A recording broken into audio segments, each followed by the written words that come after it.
오늘 우리가 사도행전 9장 말씀을 보게 되는데, 이 사도행전 9장은 부활에 관련된 장이라고 할 수 있어요.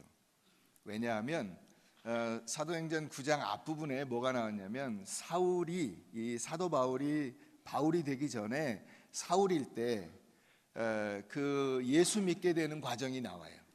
그런데 이 사울이 만난 예수님, 그 예수님이 어떤 예수님이냐?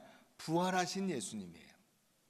그리고 나서 오늘 이제 본문으로 넘어오면 다비다, 혹은 헬라어로 바꾸면 도르가, 같은 사람입니다. 이 다비다와 도르가, 이 같은 이 여인을 죽었던 데서 살려낸 이야기가 나옵니다. 그래서 그 부활에 관련된, 다시 말하면 예수 그리스도의 부활이 우리의 삶 속에서 실제로 일어나는 그런 역사를 기록하고 있는 것이다. 그러면 이 말씀을 통해서 우리가 오늘 깨달을 수 있는 교훈이 무엇이냐 하는 것을 살펴보도록 하겠습니다. 여러분, 청개구리 이야기 압니까? 청개구리 얘기 알아요? 네, 청개구리가 있었는데, 이 청개구리는 뭐든지 엄마가 얘기하면 반대로 했어요. 산으로 가라 그러면 강으로 가고, 동쪽으로 가라 그러면 서쪽으로 가고, 공부해라 그러면 놀고, 막 이렇게 반대로 했어요. 그래서 하도 말을 안 들으니까 엄마가 이제 돌아가실 때가 됐는데, 나를 따뜻한 양지 저 산에다 묻어다오 이러면 청개구리가 어디에 묻을 것 같아요? 강에다 묻을 것 같아요. 강가에 묻을 것 같아요. 그래서 아예 반대로 얘기했어요. 엄마가 죽거든 강에다 묻어다오 그랬어요. 그랬더니 청개구리가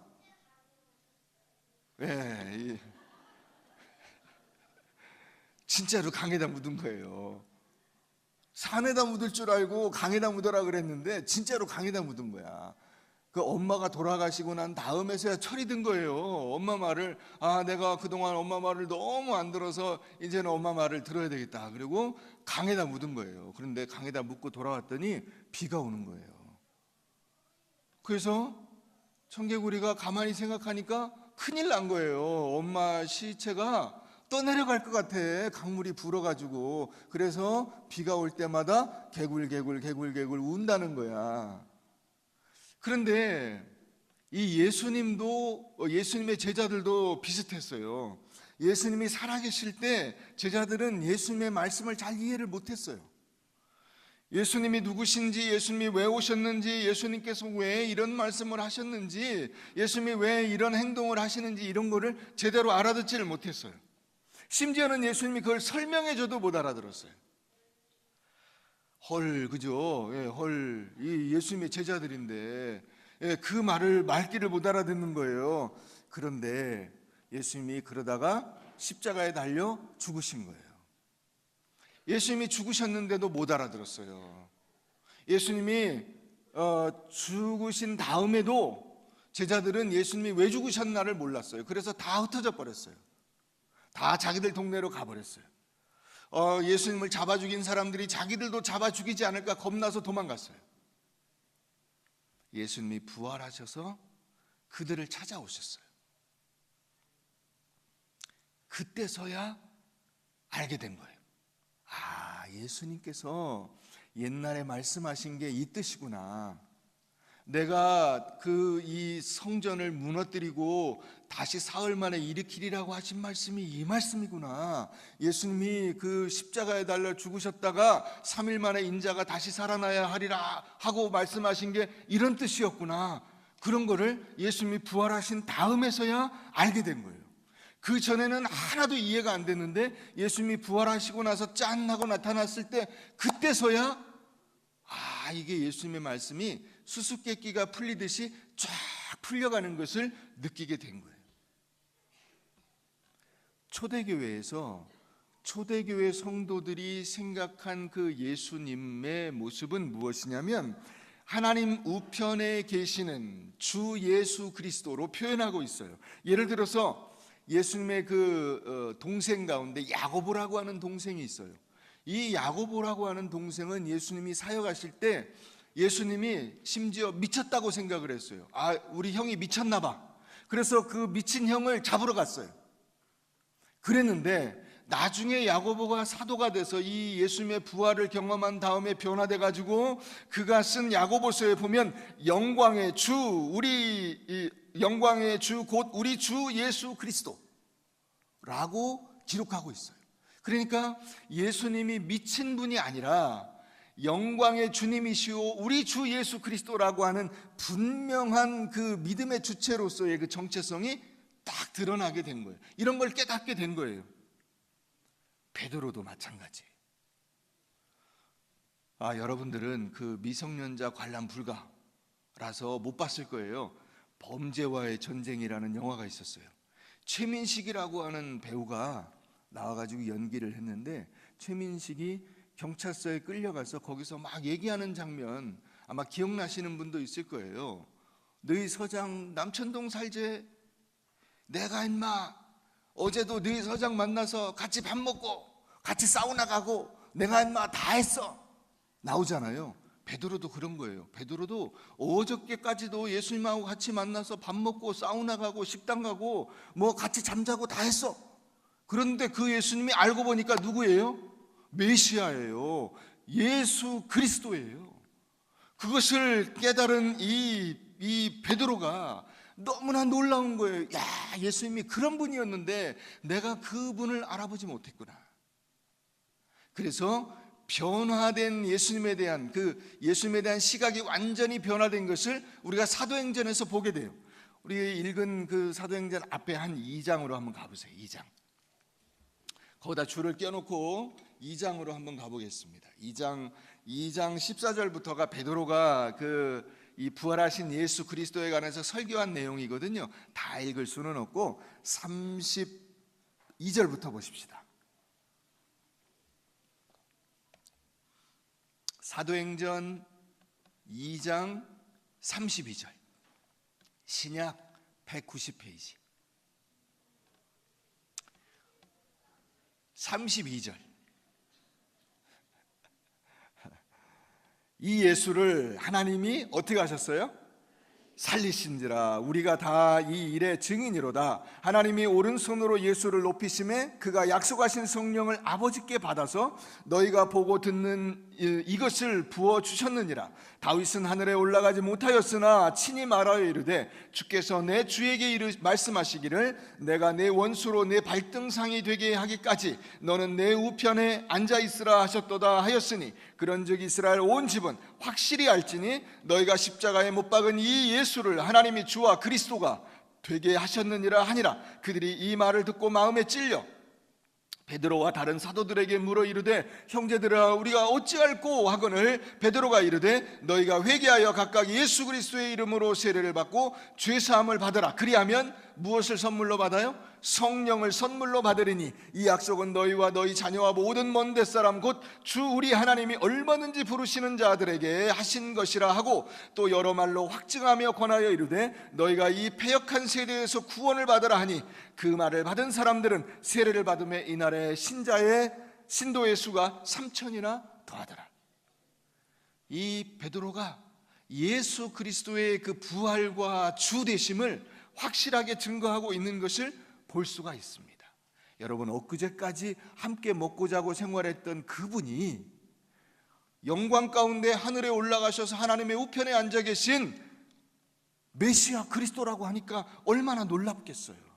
그래서 이 부활의 능력을 경험한 베드로가 이제 목숨을 걸고 이제 이 죽음이 두렵지 않은 거예요. 그 목숨을 걸고 가서 복음을 전하기 시작합니다. 그래서 가게 된 곳 중에 하나가 오늘 다시 본문으로 돌아오면 요빠라는 곳이에요. 요빠. 오빠가 아니고 요빠. 네. 자, 요빠로 갔어요. 자, 요빠에 가서 거기서 누구를 살렸어요? 유초등부. 누구를 살렸어요? 다비다 혹은 도르가를 살렸어요. 이 도르가를 살려내신 이야기를 우리가 보게 됩니다. 지금 베드로가 그 도르가를 향해서 다비다를 향해서 다비다야 일어나라 그랬어요. 한번 따라해 보세요. 다비다야 일어나라. 이 일어나라는 말이 부활하라는 뜻이에요. 다시 한번, 다비다야 부활하라.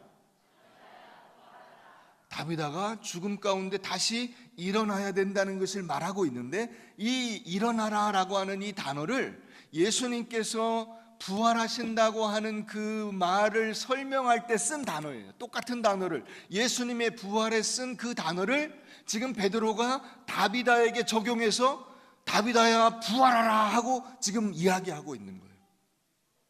여기서 이 부활이라고 하는 단어가요, 단지 옛날의 그 목숨, 옛날의 그 생명으로 다시 살아난다는 뜻만은 아니에요. 이 뜻이 어떤 의미를 갖고 있냐면, 부활한다는 것은 업그레이드 한다는 뜻이야. 어떻게 한다고? 업그레이드. 더 높고 더 좋은 상태로, 더 멋진 삶으로 끌어올린다 하는 의미를 가지고 있어요. 그래서 하나님께서 이 부활, 우리를 부활시킨다는 것은 우리가 단지 육신의 생명을 다시 얻는다는 뜻이 아니고, 우리가 예수 그리스도와 같이 영광된 몸으로 살아난다는 의미예요. 그냥 단순히 새 생명을 얻어서 그냥 새로 산다는 뜻이 아니라, 과거의 삶과는 완전히 다른 업그레이드된 새로운 인생을 살아갈 수 있게 만들어 주신다는 의미예요. 그게 부활이라고 하는 단어가 가지고 있는 뜻입니다. 그러니까 내 삶이 새롭게 되고 내 삶의 내용과 열매가 풍성해지고 말씀에 근거한 삶으로 변화한다는 의미가 바로 무슨 단어예요? 부활이라고 하는 단어가 가지고 있는 뜻입니다. 여러분, 우리 어린이들은 성경에 나오는 인물 중에 누구를 좋아해요? 좋아하는 사람? 오, 손든. 노아? 요한을 좋아해. 자, 베드로를 좋아해. 또 다니엘도 좋아해. 넌 누굴 좋아해? 손들어. 다니엘 좋아해. 여기 박다니엘도 있지 않아? 박다니엘? 박다니엘, 김다니엘, 이다니엘. 자, 많은 분들이 누구를 좋아하냐 그러면 모세를 좋아한다, 엘리사를 좋아한다, 엘리야를 좋아한다, 베드로를 좋아한다, 바울을 다 이야기할 수 있어요. 그들을 좋아하는 이유는 뭐냐 물어보면 그 대답 중에 하나가 뭐냐면, 그들이 위대한 사역을 했기 때문에 좋아합니다, 이렇게 얘기를 해요. 위대한 사역, 놀라운 일들을 벌였다는 거예요. 그래서 좋아한다는 것입니다. 그러나 여러분, 우리가 오늘 이 베드로를 놓고 한번 생각해 볼 필요가 있어요. 자, 하나님께서 베드로를 쓰신 것이 베드로가 사람을 살려낼 능력을 갖고 있기 때문에 쓰셨을까요? 베드로는 사람을 살릴 수 있는 능력을 갖고 있었기 때문에 지금 다비다를 살렸을까요? 그렇지 않습니다. 이 일은 베드로가 위대한 사도라서 이런 일을 한 것이 아닙니다. 많은 분들이 오늘 이 본문을 놓고도 오해할 수 있는 부분이 있어요. 오해하는 부분이 있어요. 그게 뭐냐면, 베드로는 이렇게 사람을 살리고 막 사람을 그 죽음 가운데서 이렇게 세우는 이런 힘을 가지고 있는데, 나는 그런 능력을 가지고 있으니 나하고는 상관이 없는 일이야, 나는 도저히 이런 일을 할 수가 없어, 이렇게 생각하실 수가 있어요. 그러나 여러분, 그렇지 않다는 사실을 기억하셔야 합니다. 하나님은 베드로에게 이런 예수 부활의 능력을 주신 것이 아니고, 하나님께서 계획하신 일에 베드로를 데려다 쓰신 거예요. 여러분, 아브라함이 없으면 믿음의 조상을 하나님이 못 만드셨을까요? 모세가 없으면 이스라엘 백성들이 애굽에서 나와서 광야로 오는 그 인도자가 없었을까요? 여호수아가 없었다면 이스라엘 백성들이 가나안 땅으로 들어가지 못했을까요? 다윗이 없었다면 그 하나님의 나라의 왕국의 그 영원한 그 주권을 하나님께서 줄 사람이 없었을까요? 베드로가 없었다면 지금 다비다를 살릴 사람이 없었을까요? 아니에요. 하나님이 하시는 일에 우리는 도구가 될 뿐이에요. 우리는 하나님께 쓰임 받는 것입니다. 그렇기 때문에 이 하나님의 일을 사람이 알아서 하는 것이 아니라, 이 모든 일의 결정권과 진행을 통제하고 지휘할 수 있는 능력을 가지신 분은 하나님밖에 없는 것입니다. 그러면 베드로가 여기서 왜 등장하냐 하는 거예요. 왜 여기서 베드로가 등장하냐? 두 가지 목적이 있어요. 하나는 베드로 자신을 위해서예요. 누구를 위해서? 베드로 자신을 위해서. 또 하나는 다비다가 속한 교회에 도움을 주기 위해서예요. 이 두 가지 목적으로 하나님께서 지금 베드로를 쓰신 것입니다. 하나씩 우리가 좀 풀어봅시다. 여러분, 저는 왜 목회를 하고 있을까요? 제가 왜, 그렇지, 목사니까 목회를 하고 있겠지, 그지? 너무나 당연한 대답이야, 그지? 여러분, 제가 왜 목회자가 돼서 목회를 하고 있을까요?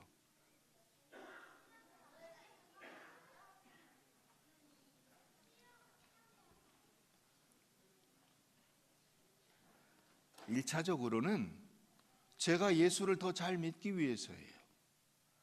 저는 예수를 더 잘 믿기 위한 방법으로 목사의 사역을 감당하는 것입니다. 물론 하나님이 부르셨어요. 하나님이 저를 통해서 하나님이 계획하신 일들을 이루어 가십니다. 그럼에도 불구하고 저는 그 사역을 통해서 제가 완성되어서 혹은 제가 능력이 있어서 어떤 일을 하는 것이 아니라 그런 모든 과정을 통해서 하나님을 알고 하나님을 만나고 하나님의 능력을 경험하고 하나님께서 주시는 은혜를 받아서 그 힘으로 주님 앞에 가기까지 사역을 감당하는 것입니다. 이 일을 하는 데 있어서 저의 육적인 영적인 에너지가 소모되는 측면이 있습니다. 그러면 이 소모되는 육적 영적 에너지를 어떻게 보충하느냐? 바로 성도들이 말씀으로 변화되고 성도들이 하나님의 은혜를 경험하는 이 과정들을 통해서 제가 먼저 하나님의 은혜를 배우고 하나님을 알고 그 하나님의 은혜 아래서 성장하고 그 은혜가 충만해지는 것입니다. 이것이 제가 이 목회 사역을 하고 있는 첫 번째 가장 중요한 유익이에요. 그러니까 제가 완성되었거나 혹은 저는 아무 일도 하지 않고 여러분들에게 무언가를 주기만 하는 것이 아니고 이런 모든 과정을 통해서 결국은 제가 하나님을 만나는 것이요, 제가 하나님 앞에 꿇어 엎드리는 것이요, 제가 하나님께서 주시는 그 능력을 받아서 저도 성장하는 거예요. 여러분, 결혼 생활을 하시면 결혼 생활의 유익이 누구에게 있느냐? 가장 먼저는 여러분들에게 있는 거예요. 배우자에게 있는 게 아닙니다. 내가 우리 마누라를 위해서 희생하고 막 돈 벌어다 주고 자식 새끼들, 그거 아니에요. 결국은 내가 그 아내와의 그 만남과 삶과 거기서 그 지지고 볶고 이 부대낌을 통해서 내가 한 인간으로서 성장해 가는 것입니다. 죽을 때까지. 여러분, 우리가 한 10년, 20년, 30년 살다 보면 이혼할 수 있는 위기들이 수도 없이 많이 지나갑니다. 그런 위기들을 겪을 때마다 사람이 성숙해지고 부부간의 사랑이 깊어지고 신뢰가 더 깊어지는 것입니다.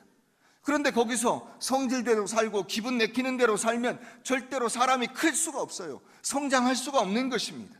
성숙한 인간이 되지 못해요. 성질나면 소리 지르고 때려 부수고 짐 싸들고 집 나가고 기분 나쁘면 이혼하는 사람으로 만약에 끝난다면 내 인생에 아무런 유익을 얻지 못하는 것입니다. 여러분, 그런 사람들이 얼마나 많은지 몰라요. 여러분, 자녀를 키우면 그 자녀를 키우는 유익이 자녀에게 간다고 생각하시면 착각입니다. 애를 키우면서 내가 크는 거예요. 자녀를 낳아서 그 자녀를 키우면서 눈물로 아이들을 위해서 헌신하고 사랑하는 것이 무엇인가를 배우는 것입니다. 인내가 무엇인가를 배우는 것입니다. 그러니까 이와 같은 과정을 통해서 아이를 키운 사람과 애들을 키워본 적이 없는 사람의 인성과 인품의 차이가 나는 것입니다. 왜 요즘에 아이들을 낳지 않으려고 하는가, 키우려고 하지 않는가? 그것은 더 근본적인 이유가 있어요. 여러 가지 이유들을 이야기하지만 그것은 영적인 이유예요. 인내하고 품고 사랑하고 자신을 내어주고 자신을 성숙하게 만드는 일을 하려 하지 않고 그런 일을 힘들어 하기 때문입니다. 그러니까 안 하는 거예요. 흔히 뭐라고 합니까? 아이고, 자식 새끼 속 썩이는 거 나는 볼 수가 없어. 그렇죠. 그걸 견디려고 하니까 벌써 생각만 해도 머리가 지끈지끈 아프죠. 그런데 그 과정을 통해서 결국은 내가 크는 거예요. 내가 자라는 것입니다. 나의 믿음과 인품이 넓어지는 거예요. 여러분, 혹시라도 여러분들 가운데 지질이 속썩이고 말 안 듣고 골치 썩이는 자녀를 만나서 힘들어하고 있다면 하나님께서 여러분들을 그와 같은 큰 인품으로 봐주셨다는 것에 대해서 감사하시고 그 일을 통해서 여러분들이 커나갈 것에 대해서 감사하시기를 바랍니다. 여러분, 베드로는 지금 생명을 주고 사람을 살려내는 일에 부름받고 있습니다. 베드로가 지금 다비다를 살려냈습니다. 많은 박해와 어려움 속에서 믿음을 지키고 있는 이 베드로에게 이 일이 얼마나 감사하고 은혜로운 일일지 생각해 보셨습니까? 베드로는 이미 이 지금 9장에 오기 전에 2장, 아까 우리가 읽었는데 그 2장 다음부터 박해를 받기 시작해요. 채찍질을 당하고 감옥에 갇히고 또한 그 사람들에게 조롱을 받고 모욕을 받고 이런 일을 하지 말라고 금지를 당하고, 그런데 지금 그와 같은 그 사람들의 제지와 방해에도 불구하고 이 일들을 하면서 마음이 굉장히 힘들고 어려웠을 거예요. 그런데 요바에 와가지고 이 다비다라고 하는 여인을 살려내면서 무엇을 경험했을까요? 이야, 하나님이 나를 통해서 이와 같은 놀라운 일들을 하시는구나. 야, 하나님께서 나도 사용해 주시는구나. 얼마나 감사한 일인가. 이것은 1차적으로 베드로를 위한 것입니다. 내가 부활을 경험하고 증인된 것도 너무너무 감사한데 남을 살려내는 일에 나를 쓰시니 하나님 감사합니다. 저에게 이와 같은 은혜를 베풀어 주시니 감사합니다. 예수 그리스도의 부활을 직접 경험하게 하시니 하나님 감사합니다. 여러분, 누가 가장 많이 놀랐을까요? 고객님이 놀랐을까요? 고객님 당황하셨죠? 누가 놀랐을까요? 베드로가 놀랐습니다. 베드로가 놀랐어요. 하나님이 이 죽은 자도 살리시는구나. 나를 이와 같은 일에 사용해 주시는구나. 여러분, 우리에게 일어나는 모든 일들은 우리의 믿음과 신앙이 풍성해지도록 하나님께서 계획하신 일입니다. 우리가 1차적인 목적이에요. 여러분, 그렇기 때문에 여러분들이 직분이나 교회에서 하는 어떤 일들도 그 일을 가지고 하나님 앞에 우리가 나아갈 수가 없어요. 여러분, 아브라함이 하나님 앞에 가서 제가 믿음의 조상하고 왔습니다, 저 훌륭하죠, 이러겠어요? 그거 가지고 하나님이 칭찬하시겠어요? 여러분, 모세가 하나님 앞에 가서 제가 홍해를 갈랐습니다, 대단하지 않습니까? 그거 얘기하겠어요? 네가 세상에서 내가 맡긴 일을 잘해서 너무 수고했다, 고생했다, 힘들었지, 그래, 너 힘들었을 거야, 그거 아닙니까? 우리는 결국 우리가 하는 그 어떤 일을 통해서, 우리의 직분을 통해서, 우리의 신앙생활을 통해서 하나님을 만나고 하나님의 은혜를 경험하고 내 신앙이 크는 것입니다. 신앙의 척도는 일이 아니고 그가 생명을 가지고 있느냐 그렇지 않느냐예요. 신앙의 핵심은 우리의 마음과 성품의 변화와 성숙입니다. 여러분, 그러니까 우리가 겪는 모든 사건은 우리를 다듬어서 우리를 새 생명의 사람으로 부활시키고자 하는 목적을 가지고 있는 것입니다. 다비다를 부활시키는 것이 목적이 아니고 베드로의 신앙이 부활되는 것이 목적이에요. 내가 전하는 이 복음이 어떤 상황과 여건에서도 부활의 능력으로 나타난다는 사실을 베드로가 확신케 하여 주시는 것이 1차적인 목적이에요. 그러므로 죽음을 두려워하지 않고 담대히 죽을 수 있는 거예요. 어떤 상황과 여건에서도 복음을 전하는 일을 멈추지 않을 수 있게 된 거예요. 사랑하는 여러분, 하나님이 사람이 없어서 베드로를 쓰셨다고 생각하시면 안 돼요. 하나님이 사람이 없어서 답답하니까 여러분들을 쓰신다고 생각하시면 안 됩니다. 그러면 교만해져요. 여러분, 엘리야가 하나님께로부터 어떤 얘기를 들었나요? 하나님, 저만 남았습니다 그랬더니 하나님께서 엘리야에게 말씀하셨어요. 야, 내가 바알에게 무릎을 꿇지 않은 사람 7,000명을 남겨놨다. 7,000명. 그 얘기는 뭐냐면 경상도 말로 천지빼까리, 세고 셌다는 거예요. 세상에 세고 셌어. 너 같은 사람 세고 셌어. 내가 데려다 쓰면 너 같은 사람이 되는 거야. 엘리야가 특별해서 하나님이 쓰신 게 아니고요, 하나님께 쓰임받았기 때문에 엘리야가 되는 거예요. 오늘 우리가 하나님 앞에서 무언가로 하나님 앞에 나아갈 수 있다면 그것은 하나님이 나를 써주신 거예요. 우리가 이 사실을 잊으면 안 되는 것입니다. 우린 너무나 베드로를 좋아하고 바울을 좋아하고 모세를 좋아합니다. 그 사람들 같은 위대한 일들을 한번 해봤으면 좋겠다고 이야기합니다. 그렇게 큰 일을 해서 하나님 앞에 나의 존재감을 확인시켜주는 일을 해보겠다고 이야기합니다. 아니에요. 우리는 우리 자신을 하나님이 얼마나 귀하게 여기시는지를 잊고 있어요. 그런 일이 없어도 나는 귀중한 존재예요. 그와 같은 훌륭한 일을 하지 않았어도 나는 하나님께서 이미 예수 그리스도를 십자가에 못 박아 달아 죽일 만큼 소중한 사람들이에요. 그걸 기억해야 하는 것입니다. 그렇기 때문에 여러분, 베드로를 생각해 보세요. 베드로가 예수 그리스도의 부활 이전에는 예수님이 데리고 다니면서 훈련을 시켰어요. 제자훈련 3년을 받았습니다. 이 갖가지 일들에 대해서 다 설명해 줬어요. 교육을 받았습니다. 그런데 아무 소용이 없었어요. 도망가 버렸습니다. 예수님 돌아가시니까 도망가 버렸어요. 그러나 예수님 부활하시고 나서 그 은혜를 깨닫고 나니까 하나님이 하시는, 이 예수님이 하시는 그 일을 다 하게 된 겁니다. 다 사람을 살려내는 일조차도. 이 다비다야 일어나라는 예수님이 하신 어떤 일과 닮아 있지 않습니까? 야이로의 딸, 회당장 야이로의 딸을 살려낸 그 일과 닮아 있어요. 소녀야 일어나라. 그거를 아람어로 하면 뭐죠? 달리다 쿰입니다. 이 다비다야 일어나라를 아람어로 하면, 여기에는 다비다야 일어나라로 되어 있습니다만 아람어로 하면 다비다 쿰이에요. 그 원어의 한 글자, 알파벳으로 한 글자만 달라요. 달리다 쿰과 다비다 쿰, 이 B와 L과의 차이예요. 베드로는 예수님을 그대로 흉내내고 있는 것입니다. 근데 그 일이 그대로 일어난 거예요. 예수님이 그 소녀를 일으켜 세운 것처럼 다비다를 이렇게 세운 거예요. 이것은 누구를 위한 것이냐? 그 소녀를 위한 것이냐? 아니에요. 다비다를 위한 것이냐? 아니에요. 베드로를 위한 거예요. 사랑하는 여러분, 베드로가 도르가를 살려냄으로써 자신이 성장하고 신앙이 돈독해졌습니다. 여러분, 우리가 살아가면서 우리가 일생에 겪는 모든 일들이 베드로가 다비다를 살려낸 일보다 못지 않다는 거예요. 그보다 못한 일이 아니라는 것입니다.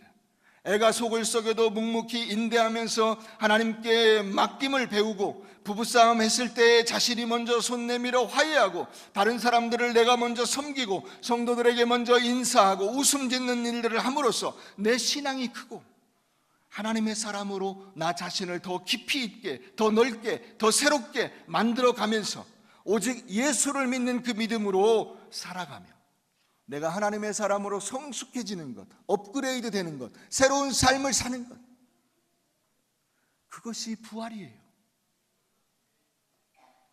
여러분, 부활이라는 것이 무엇입니까? 이 죽어있던 다비다가 살아난 것이 부활입니까? 아니에요. 우리는 부활을 오해하고 있었어요. 부활이라는 것은 예수님께서 육신으로 살아난 것이다, 이것만 생각하고 있었어요. 그러나 내 영혼이 살아나야죠. 내 믿음이 살아나야죠. 내 삶이 살아나야죠. 내가 새롭게 한번 살아봐야죠. 예수 믿는 믿음의 사람으로 살아봐야죠. 그것이 부활이에요. 그렇기 때문에 여러분, 이 다비다의 부활은 다비다에게 주는 유익보다 먼저 베드로에게 주는 유익이 큰 거예요. 베드로에게 확신이 생긴 거예요. 믿음의 능력이 생긴 거예요. 부활을 경험할 수 있는 놀라운 은혜를 베드로가 받았다는 거예요. 사랑하는 성도 여러분, 우리는 얼마나 많이 베드로와 바울을 부러워합니까? 그러나 베드로는 수많은 하나님의 자녀 가운데 하나일 뿐입니다. 성도들을 세우고 애니야를 고치고 도르가를 살려냄으로써 하나님의 자녀로서 위로받으며 그를 사랑하는 하나님을 아는 일이 더 깊어져서 주 안에서 하나님의 귀한 사도로 세워진 것입니다. 사랑하는 성도 여러분, 기억하십시오. 욥바에 가고 다비다를 살린 일, 그것을 통해서 정작 베드로가 자라고 베드로가 성장하고 믿음의 자신감을 갖고 주님을 섬기게 된 그 사람은 바로 베드로 자신이라는 것입니다. 그렇게 하나님의 부활의 능력은 우리에게도 주어져 있습니다. 내가 하나님을 경험하는 삶이 부활이요, 내가 성장하여 하나님의 사람으로 자라나는 일이 부활이라는 사실을 기억하십시오. 그 부활의 삶을 향해서 나아가시기를 주의 이름으로 축원합니다. 아멘.